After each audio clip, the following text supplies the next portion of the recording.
10th class mark list మీద మన photo ఉన్నంత మాత్రాన కరెక్ట్ కాదు. ఫోటోలు కూడా మార్చేయగలిగినటువంటి టెక్నాలజీ ఈ రోజుల్లో ఉన్నాయి.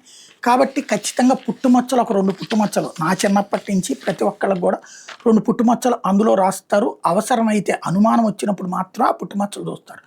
ఇట్లా ఆ పుట్టుమచ్చలను చూపెట్టడం అనేది వ్యక్తిగత స్వేచ్ఛకి భంగకరం అంటూ ఎవరో ఆంధ్రప్రదేశ్ హైకోర్టుకి వెళ్తే హైకోర్టు చీఫ్ జస్టిస్ జస్టిస్ లేసా గిల్, న్యాయమూర్తి జస్టిస్ నైనాల్ జయసూర్యాల ధర్మాసనం ఇది కరెక్ట్ కాదు అన్నటువంటి పాయింట్ రైట్ చేసుకొచ్చింది.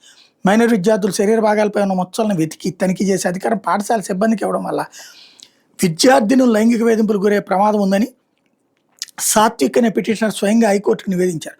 ముఖ్యంగా విద్యార్థుల మెడ, ఛాతీ, ఇతర శరీర భాగాలపై ఉన్న మచ్చలను చూపించమంటం వల్ల వాళ్ళ గోప్యతకు భంగం కలుగుతుంది. ఇది పరీక్షా కేంద్రాల్లో భయాందోళనతో కూడిన వాతావరణాన్ని సృష్టిస్తుంది.